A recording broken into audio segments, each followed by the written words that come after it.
Hearts and Crosses.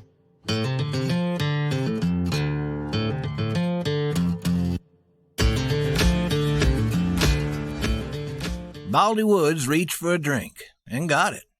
When Baldy wanted something, he usually got it. But this is not Baldy's story.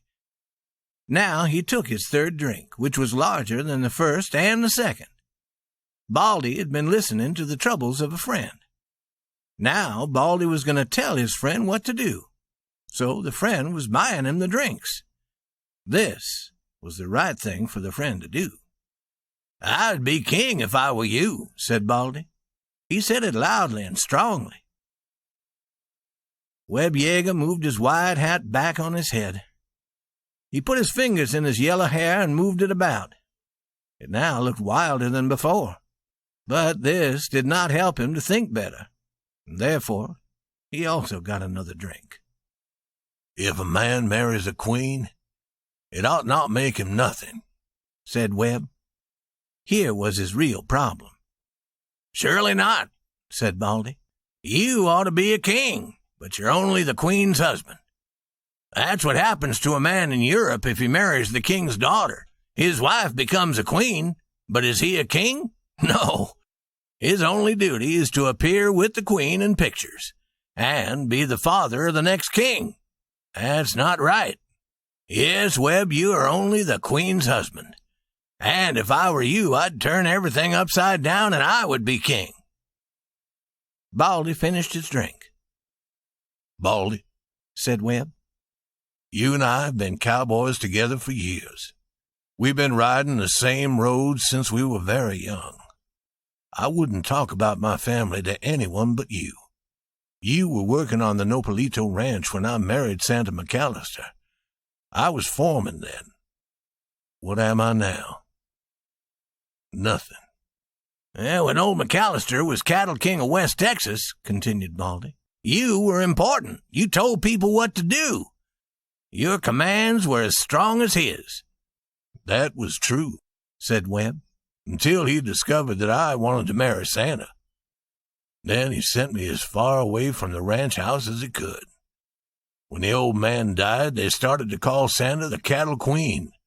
Now, I tell the cattle what to do. That's all. She takes care of all the business. She takes care of all the money. I can't sell any cattle, not one animal. Santa is the queen, and I'm nothing." "I would be king if I were you," said Baldy Woods again. "When a man marries a queen, he ought to be the same as she is. Plenty of people think it's strange, Webb. Your words mean nothing on the Nopalito Ranch. Mrs. Jaeger is a fine little lady, but a man ought to be the head of his own house." Webb's brown face grew long with sadness. With that expression in his wild yellow hair and his blue eyes, he looked like a schoolboy who had lost his leadership to another strong boy. Yet his tall body looked too strong for such a thing to happen to him. "I'm riding back to the ranch today," he said. It was easy to see that he did not want to go. "I have to start some cattle on the road to San Antonio tomorrow morning." "Well, I'll go with you as far as Dry Lake," said Baldy. The two friends got on their horses and left the little town where they had met that morning. At Dry Lake they stopped to say goodbye. They had been riding for miles without talking. But in Texas, talk does not often continue steadily. Many things may happen between words. But when you begin to talk again, you're still talking about the same thing. So now Webb added something to the talk that began 10 miles away. "You remember, Baldy, there was a time when Santa was different. You remember the days when old McAllister kept me away from the ranch house. Remember how she would send me a sign that she wanted to see me? Old McAllister said that he would kill me if I came near enough. You remember the sign she used to send, Baldy? The picture of a heart with a cross inside it?" "Me?" cried Baldy. "Sure I remember. Every cowboy on the ranch knew that sign of the heart and the cross. We would see it on things sent out from the ranch. We would see it on anything. It would be on newspapers, on boxes of food. Once I saw it on the back of the shirt of a cook that McAllister sent from the ranch. Santa's father made a promise that she wouldn't write to me or send me any word.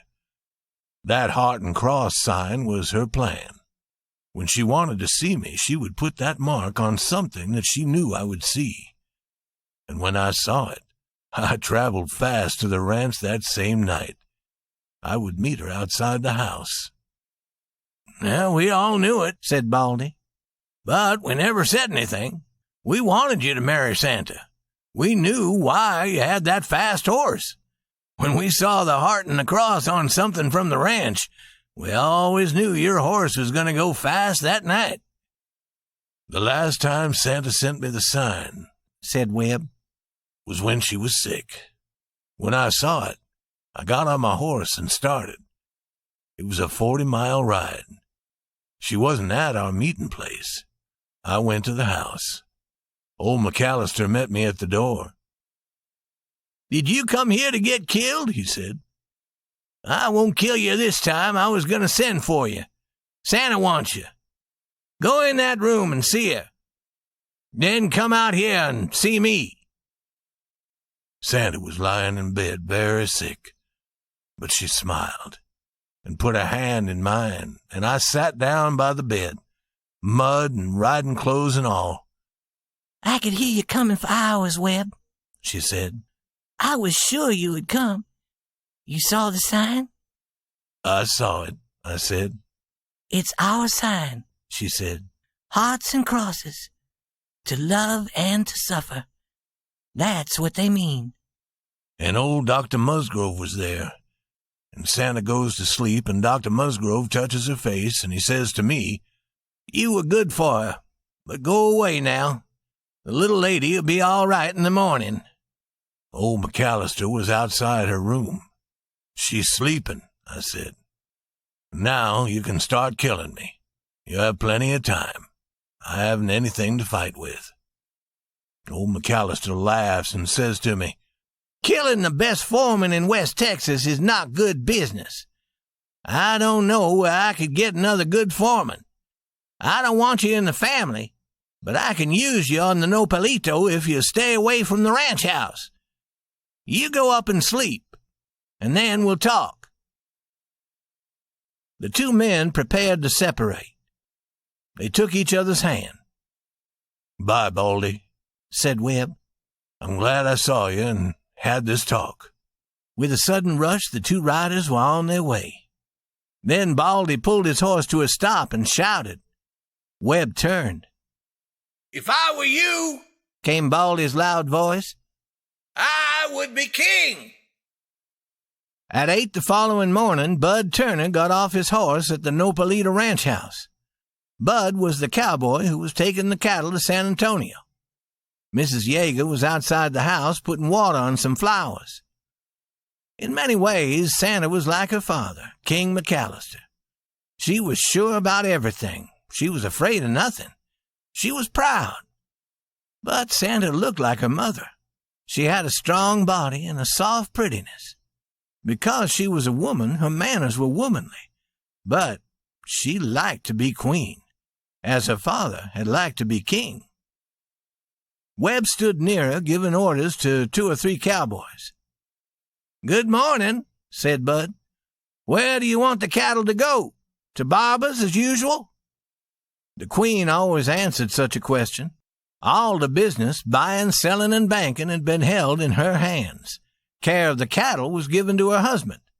When King McAllister was alive, Santa was his secretary and his helper. She had continued her work, and her work had been successful. But before she could answer, the queen's husband spoke. You drive those cattle to Zimmerman's and Nesbitt's. I spoke to Zimmerman about it. Bud turned, ready to go. Wait, called Santa quickly. She looked at her husband with surprise in her gray eyes. What do you mean, Webb? She asked. I never deal with Zimmerman and Nesbitt. Barber has bought all the cattle from this ranch for 5 years. I'm not going to change. She said to Bud Turner, Take those cattle to Barber. Bud did not look at either of them. He stood there waiting. "I want those cattle to go to Zimmerman and Nesbit," said Webb. There was a cold light in his blue eyes. "It's time to start," said Santa to Bud. "Tell Barbara we'll have more cattle ready in about a month." Bud allowed his eyes to turn and meet Webb's. "You take those cattle," said Webb, "to Barbara," said Santa quickly. "Let's say no more about it. What are you waiting for, Bud?" "Nothing," said Bud. But he did not hurry to move away, for man is man's friend, and he did not like what had happened. "You heard what she said," cried Webb.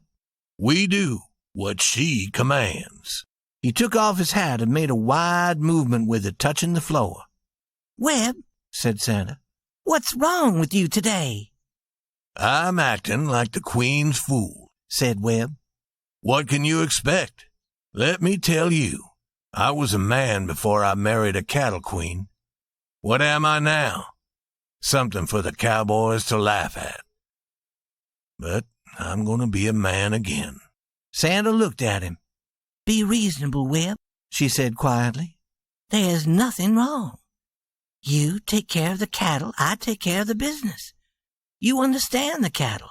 I understand the business better than you do. I learned it from my father." "I don't like kings and queens," said Webb, "unless I'm one of them myself. All right, it's your ranch. Barbara gets the cattle." Webb's horse was tied near the house. He walked into the house and brought out the supplies he took on long rides. These he began to tie on his horse. Santa followed him. Her face had lost some of its color. Webb got on his horse. There was no expression on his face except a strange light burning in his eyes. "There's some cattle at the Hondo water hole," he said. "They ought to be moved. Wild animals have killed 3 of them. I did not remember to tell Sims to do it. You tell him." Santa put a hand on the horse and looked her husband in the eye. "Are you going to leave me, Webb?"